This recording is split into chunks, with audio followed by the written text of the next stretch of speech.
Hello, good afternoon and welcome along to coverage of Round 8 of MotoGP in 2026 as we move from the Tuscan hillside to Balaton Park for the second edition of the Hungarian Grand Prix at this still fairly new venue to the MotoGP calendar. From the fast-flowing Mugello to the tight and twisty Balaton, it certainly is the biggest contrast in circuits we'll have in the space of just a couple of days in the entirety of the MotoGP calendar. And what a test that will pose to our stars of MotoGP. You join us just a few days on from what I'm sure you all enjoyed were incredible scenes in Mugello as Marco Bezzecchi not only took himself but Aprilia as well to their first ever Italian GP victories. Stood on the top step of the podium in front of a record crowd at Mugello with flares, with chainsaws, with noise like not many of us have experienced quite frequently in MotoGP. It was a special atmosphere, but as the man we're talking about, the World Championship leader, just walks past us over our right-hand shoulders. He's now got to knuckle down and go again. 17 points of difference between himself and teammate Jorge Martin in the World Championship. We'll come to the championship fight, the intra-team fight between Bez and Martin in a second, Lewis, but we touched on it just a second ago there. What a contrast it is coming from Mugello to Balaton for all of the riders on the grid. How much of a challenge is that going to be, in particular tomorrow morning, to really refocus the mind with two circuits that have such different challenges to pose the riders? Yeah, they have very different demands of the bikes, very different demands of the riders.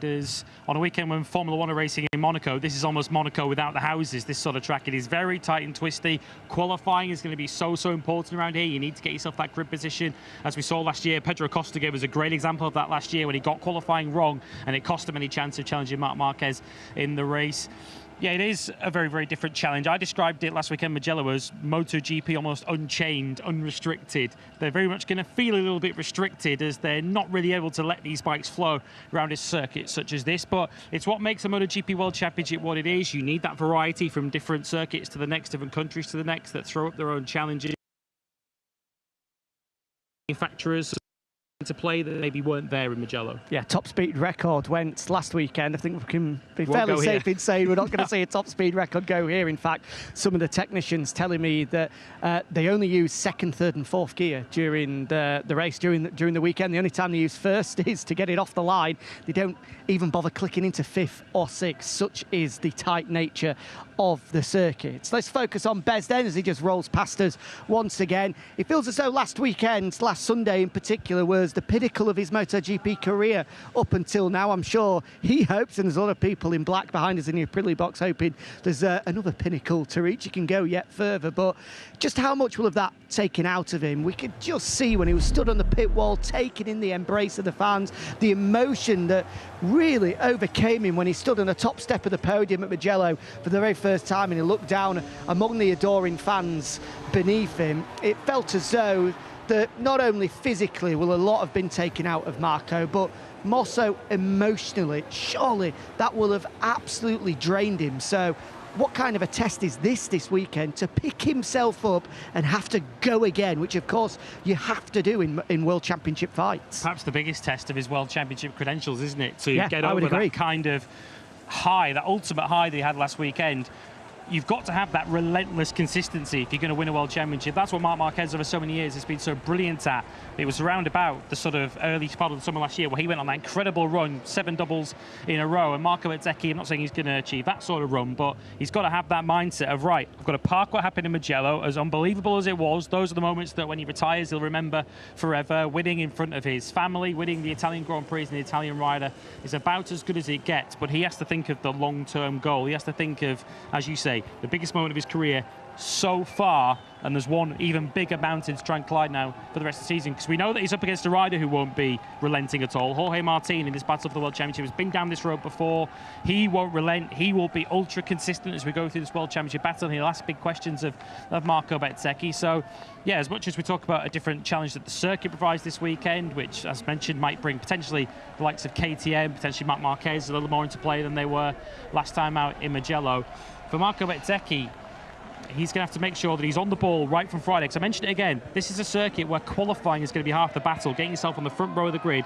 So Marco's got to be absolutely on his game on Friday. He's got to nail that qualifying session. And in many respects, if he does that, then half of the battle is already won. And we've had quite a bit of substantial rainfall over the past couple of days here in Hungary. The track surface at the moment is... Potentially more to come as well. Yeah, is pretty dirty. It's pretty slick. There's not going to be a lot of grip out there. You just get the sense that tomorrow is going to be a real banana skin for some people, and Bezzecchi, we feel, it's going to be a massive test of character to make sure that he isn't the one to slip on that banana skin. Yeah, and we've already seen mistakes play a big role in this World Championship battle this season. Of course, we've seen on Saturdays in particular, Marco Bezzecchi has thrown some big points away. And of course, we're in that stage of the season where we'll have a weekend off next weekend, then straight into another back-to-back of Brno and Assen, Sachsenring to come as well. So there's going to be another 4 Grand Prix in the next month, 5 weeks or so before we go into the summer break. A lot of World Championship points to be played for.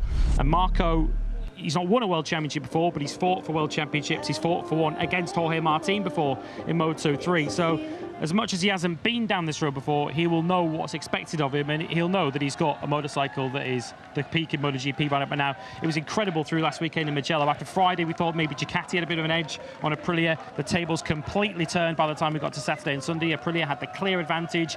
I really should have had a podium lockout on the Sunday if Aigura had left his charge perhaps a lap earlier. So I think the team needs to remind Marco Bezzecchi, the speed is in the bike here. You don't have to force this. All you have to do is just ride to the level of the bike, no mistakes. You've got the package to be on the front row of the grid and to win Grand Prix. And I think if you offered Bez a double podium now, 2 third-place finishes, you'd sign for that straight away. Get in, get out with the points. A weekend that maybe they won't write about in years to come, like they will. Brno and Assen to come, where last year he was very good. Absolutely, not a weekend that they'll write about in his autobiography in years to come, whereas they might do last weekend. But these are the weekends that win your World Championship, not last weekend. And I think the same can be said for his teammate Jorge Martin. Massimo Rivola, boss down here at Aprilia, did a little bit of a media session on Sunday evening, and one of the key quotes from him that really stuck with me is when speaking about this teammate battle, what we look and believe is going to be the battle for the championship. He said, for me right now, one of the key things is the fact that not only does Jorge Martin, as we've touched on before, know how to win a world championship, more importantly, he knows how to lose one. And I put that to Jorge today, and he kind of agreed and said experience in these high-pressure moments is key. Now, Jorge, we'll hear from him in just a second. I'm sure we'll come into here brimming with confidence, because this was the weekends last year where, after everything that he'd been through at the start of the season, with the injuries, with him wanting to leave Aprilia, it felt as though this was the turning point. This is where it started to click, and we started to go, okay, that is the Jorge Martin that won a World Championship, that has fought for World Championships before. 16th on the grid, was it? Yeah, Came up to 4th. Up to 4th. It was a phenomenal ride. We say you can't pass around here. Myself, but yeah, he could. He definitely could last year. It was unbelievable to then, in the end, only finished a place behind teammate Marco Bezzecchi. So you feel as though, having only lost 2 points last weekend, which I'm sure he would have taken, a great result for him, this is a weekend he's looking at thinking, okay, I've looked at Marco, my teammate, and all the emotion on the top step of the podium. This is the sort of weekend that in this World Championship battle, he can jump all over and take advantage of. And we're seeing a real pattern already. Well, 7 races, a third of the way into the season just about. We're seeing a real pattern in this championship battle between Jorge Martin and Marco Bezzecchi, in that Martin is often picking those points up in the sprint, which Marco's then winning back in the main race itself. So they're pretty much nip and tuck as they go through a weekend with their various different skill sets. Even if Martin isn't nailing qualifying yet, he's nailing his starts, and he's definitely nailing those sprints. Second in the end to Raul Fernandez in Mugello last weekend on the Saturday. Comfortably clear of his team at Marco Bezzecchi, who made a complete mess of that first corner when he braked too early. So yeah, Martin, I think, has just got to try and put as much pressure every turn, whether it's in a practice session, whether it's in qualifying, a sprint or a race, try and put whatever pressure he can, just squeeze the pressure on Marco Bezzecchi and ask that question of him, saying, I've been down this road, I can win a World Championship, I know what it takes to both win and lose one.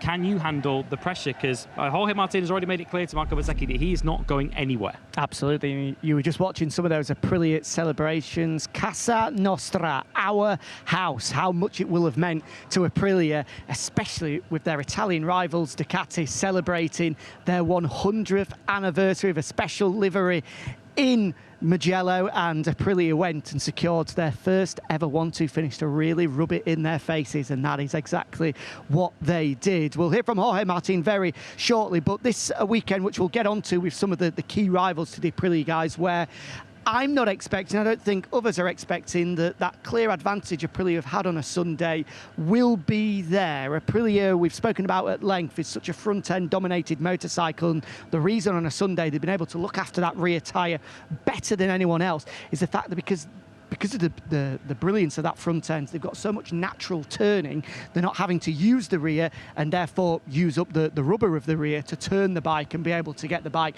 fired out onto the straights. So many stop and go hairpins here. We don't really have them fast flowing corners like at Mugello, where that natural turning could really come into its own. You feel as though that will allow the gap to shorten ever so slightly and allow the likes of Ducati and KTM to be a little bit closer. But one thing can be guaranteed: third and fourth last year with Bez third, Martin fourth, having come through from the 6th row of the grid. So now that he's second in the World Championship and a completely different rider in a completely different position this time around, what can we expect from Martinator in 2026? Let's find out.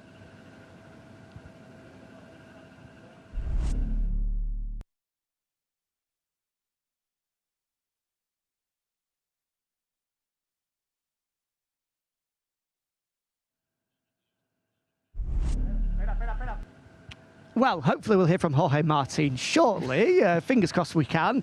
In the meantime, then, let's speak about the rivals. And number one on the top of the list, Jorge Martin himself said to us in the media scrums earlier today, the man to beat this weekend is Marc Marquez. Now, the last time we came here, Marc, I think, could have won the sprint, won the Grand Prix as he did on a unicycle. Things came that easy to him. Could have won it by a lot more than he did. He was in first gear. During that run of 7 straight doubles, when he came to speak to me in Parc Fermé, often when he took the helmet off, you could see the expression of his face, whether he was pushed. He looked as though he could have gone and done another 200 laps Sunday last time around. It was brilliant from Marc, but just like we said, Jorge Martin is in a very different position 12 months on. So is Marc Marquez, but compared to the physical nature of Mugello, this isn't going to provide the same task. We should remind everybody, it is an anti-clockwise circuit, which often should, for fans at home, get the alarm bells ringing that means it's Marc Marquez territory. So the big question is, despite his obvious injury issues, as he comes back once again with the recent surgery on the shoulder, what can we expect from the number 93 this weekend? Because it feels as though he's the man that everybody is going to be watching. Well, he proved, if nothing else, in Mugello last weekend, if you can get track position, he's not an easy rider to pass, isn't he? Pedro Acosta found that out to his cost, even though Pedro didn't ultimately win that battle. It ended up being for 7th place, even though they were battling for 4th for most of the way through it. Again, I say it, qualifying, if he can get himself on the front row of the grid, if he can get to the turn one first, then who knows, maybe he can defend from there. It's a good point you make, not just the anti-clockwise nature being good for Marc because he's so good in left-handers, but with the right shoulder being the weaker shoulder, he's not going to have to manoeuvre the bike on the right-hand side of his body as much this weekend. 17 corners around this circuit, 10 of those are lefts, and as you say, there's a lot of change of directions, a lot of slow chicanes around this circuit. Yeah, Marc Marquez could have won, as you say, by a lot longer or a lot more than he did last year, in a very different moment. I don't think he's necessarily thinking of this weekend as a Grand Prix he can win, but if the opportunity then presents itself on the grid or at the start of the race, for sure Marc Marquez is going to give everything he can to try and take it. He said all weekend last weekend, didn't he, Mugello, I'm thinking long term, I'm not really thinking about the World Championship. Davide Tardozzi was trying to calm him down in the box, just saying, don't worry about the result, just let's think long term. And Marc Marquez pretty much said himself that as soon as the visor goes down and the points and the podium trophies are up for grabs, his mindset suddenly changes into old Marc. So we might well see that again this weekend. Again, it's all going to be down to how well he qualifies. If he's on the front row of the grid, then for sure he can challenge for the win from there. Yeah, and we saw from what we saw at the Italian Grand Prix, where he was the fastest Ducati in qualifying. Over 1 lap, he doesn't have those same physical limitations. I still think he'll be thinking Sachsenring as his big opportunity to get back to winning ways again, given that we've got Brunel and Assen coming up, which again will be quite physical for him. Yep, I mean, Davide Tardozzi, we should really listen to the guys that know more than us, has been telling us throughout the weekend in Mugello that both last weekend and this weekend, his phrase he was using are training exercises. And he was getting fatigued, wasn't he? He was. But then again, I'm looking at the records. He's Marc Marquez. He is is Marc Marquez, and knowing what he's like and his character and the way that he approaches and the attitude that he so often has, I'm sure he is thinking that if I can get things right in qualifying, then maybe the sprint is obviously, given the physical limitations, be a big opportunity. But I'm sure he's thinking there are big points on offer here. He can at least be in the game. And if you're Marco Bezzecchi or Jorge Martin on Saturday or Sunday afternoon and you're second behind Marc Marquez, you're going to be treating the rear tyre of that Ducati with great care and attention. Absolutely. Because Marc's going to be going all in if he's in that position. He will, absolutely. And that's when the championship game, even at this stage, we've just clicked over a third of the way through the year, will still come into it. Martin has spoken at length. He did so in the sprint last weekend, that he thought second is okay for me today. And obviously the sprint's the moment where he's been able to pick up huge points, as you mentioned, on Marco Bezzecchi. Bez, only 10%, just a little bit over, of his world championship points have come from Saturday so far. It was yet another Saturday frustration for him last time out. That is an obvious area of concern for Marco Bezzecchi if he's to really cement himself as the favourite in this World Championship. But as things stand, 17 points in it. Only 2 went the way in advantage of Bez last weekend. Can he extend it further, or will it be time for Martin to show his muscles? Second time lucky. Let's hear from the Spaniard.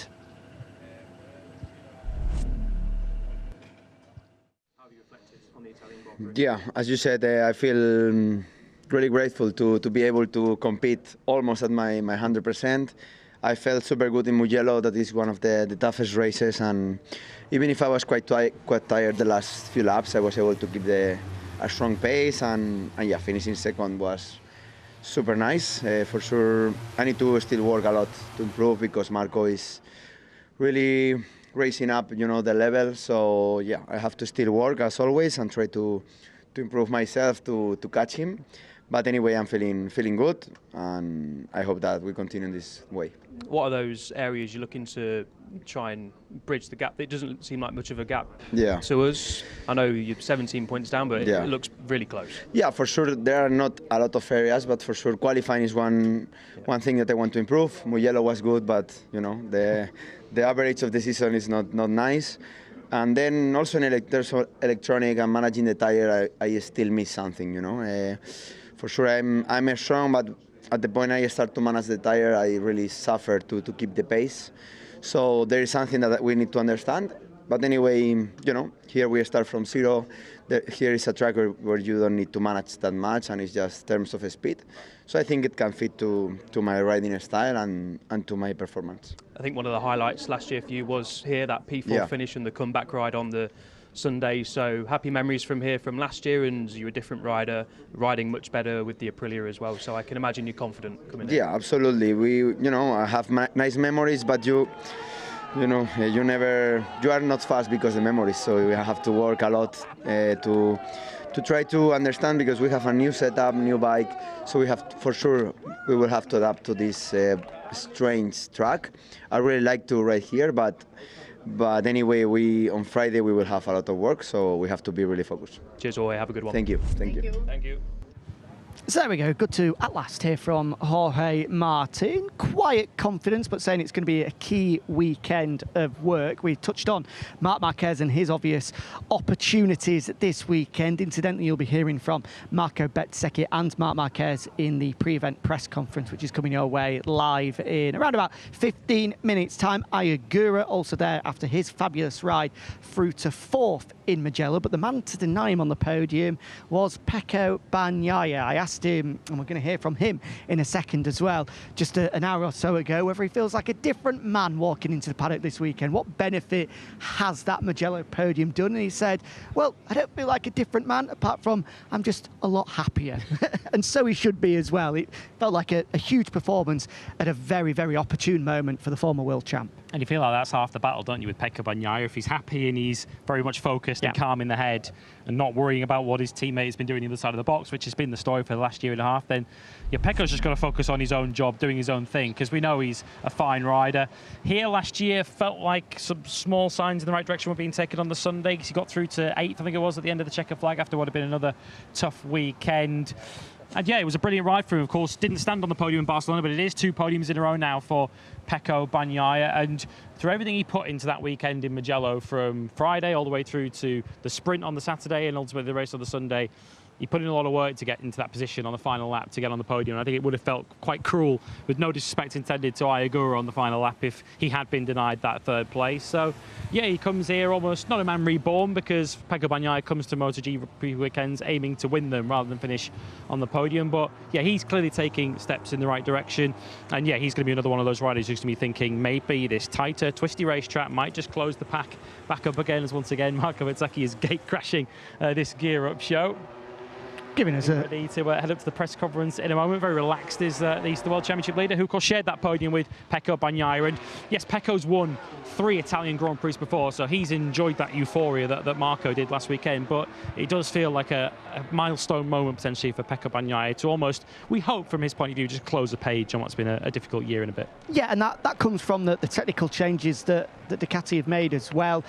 Speaking, I believe, it was in someone's behind the scenes videos that they do, whether it was on MotoGP.com or Ducati's YouTube channel. I recommend both of them to you because they often give a great insight. Ducati Inside, the one I'm speaking about from the Factory Ducati Squad's YouTube channel, where speaking to Claudio Domenicali, he said that the changes that we've made of putting more weight onto the front, focusing more on the front, has allowed him to get back the feeling that made him so strong throughout 23 and 24. And this is going to be a key place where they do test how much progress they've made with that. You need to have confidence on the front to be able to get the bike stopped and get it changed through those various chicanes that we have around here. Another key thing as well that's worth keeping an eye on is Pecco mentioned the fact that they had made a change in the electronics to try and help the starts. We've spoken a lot about the difficulties that Bagnaia and Di Giannantonio in particular have had this year in getting the GP26 off the line. Bagnaia was pretty confident with the start, the obvious good start that he made at Mugello on Sunday, that they had made a step there, and that is he is hoping going to allow them to be a little bit more consistent off the line, which is vital because both Bagnaia and in particular Di Giannantonio, who was fast here last year on the podium in the sprint, would have been a contender in the Grand Prix if it wasn't some problems with his #1 bike on the grid. Their big issue has been showing great pace, but they're ending up losing 3, 4, 5 places sometimes on the opening lap, which is giving them absolutely no chance of competing with those strong starting Aprilias. Yeah, and it's easier around circuits like Le Mans and Montmello, Mugello to make up for those pole starts. It's going to be so difficult around here to make that ground up. I think the 2 most important starts of the year are here at Balaton Park, because if you find yourself in a group that you shouldn't be in, the natural field spread, you're going to be 3-4 seconds off the lead by the time we get to lap 3-4 in the Grand Prix, and it's going to be so difficult. The pit straight here is about 600 meters long, and that's as long a straight as you get around this circuit, and it's out of a slow corner, that final corner too. Yeah. So it's not as easy as the final corner in Mugello to follow someone onto that main straight and pick up that slipstream. So yeah, it's going to be crucial for both of those Italians that you mentioned. If they can get those starts right, then they're in the game, but if they don't, they can forget any hope of challenging for victory or even the podium. Absolutely. Right, let's hear from the former world champion then, Pecco Bagnaia. Springing his step this weekend, we certainly hope so, after that Mugello podium, but it was a bit of a nightmare 12 months ago in Balaton. I'm sure that the Italian will be hoping to improve on his previous Hungary performance.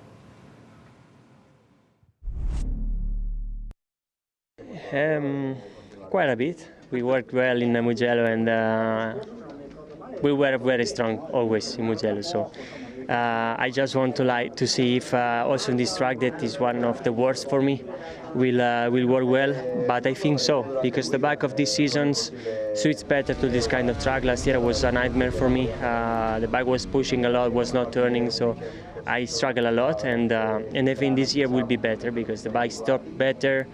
The entry speed is always higher and can turn more. So I think will suits better, and I hope to enjoy too.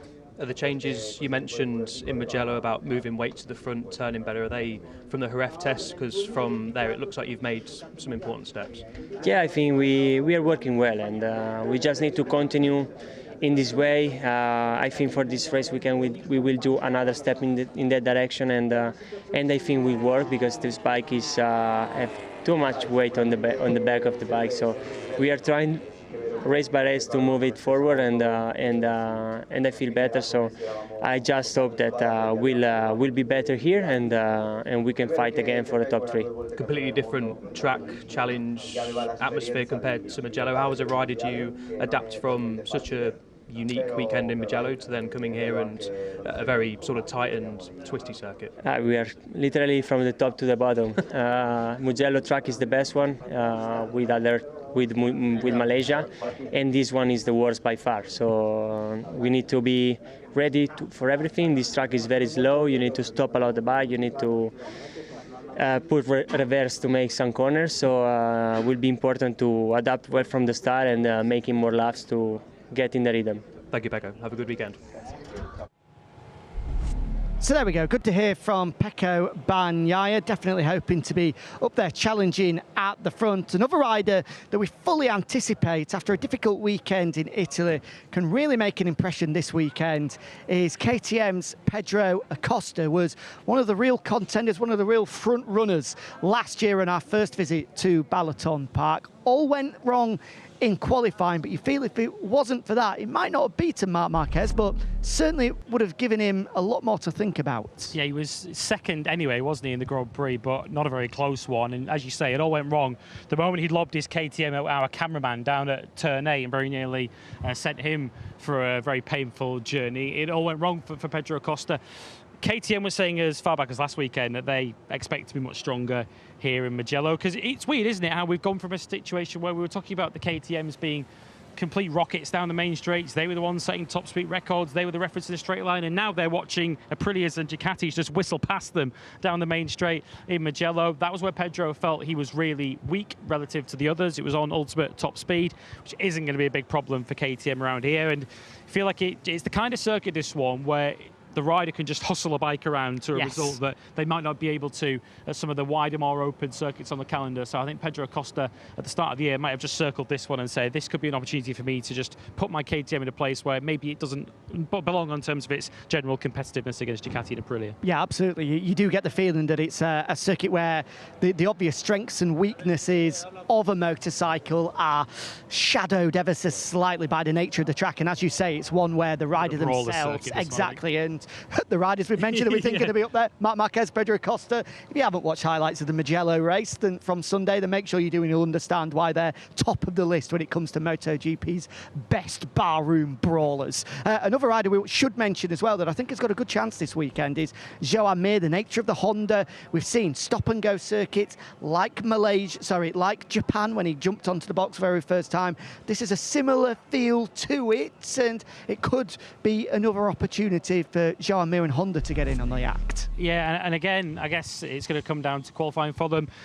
What we saw in Mugello last weekend was that Diogo Moreira qualified in a completely different end of the grid to the rest of the Hondas. I don't think he was necessarily faster than them over the race, but because he started so far ahead of them, he ended up finishing comfortably clear in the sprint despite dropping late on, and then ended up in a fairly close battle with Joan Mir in the end, which Moreira ultimately won. So, yeah, I think Mir is another one that will see this as a big opportunity. I think all the manufacturers, all the non-European manufacturers, Honda and Yamaha, will see this as a bit of an opportunity. Fabio Quartararo, I think, is another one that falls into that category. Yamaha had an absolute shocker.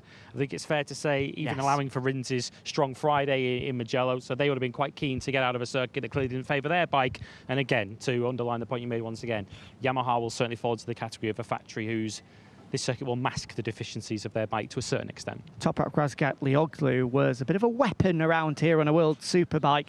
3 victories for him last time he was here on a BMW. Top 10, he says. He did. Top 10, he says. He's not out of the realms of possibility. And very quickly as well, we should touch up on some latest gossip with regards to 2027. Last time we were with you, we said, what more does Manu Gonzalez have to do to be in contention for a MotoGP seat? Sounds like not a lot.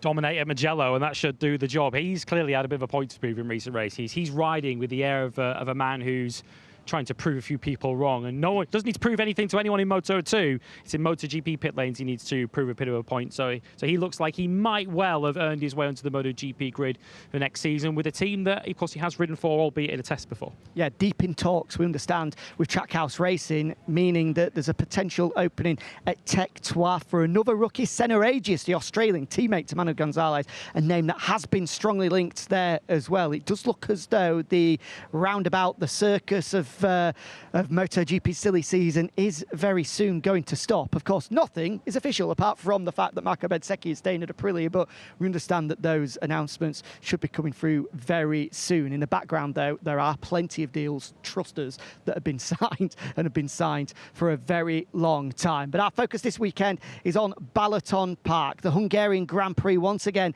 on the calendar. What a test it will be from the riders to go from the fast-flowing nature of Mugello to the tight and twisty Balaton. Can Marco Bezzecchi, the World Championship leader, after the emotional high of Mugello just a few days ago, pick himself up and go again? Or is it an opportunity for those playing catch-up in the championship to jump all over him and punish him as he has a little bit of a hangover from Italy last weekend? It all kicks off right about now. Bez, Marquez and Aguirre kicking things off with our pre-event press conference, hosted as ever by our very own Matt Burt.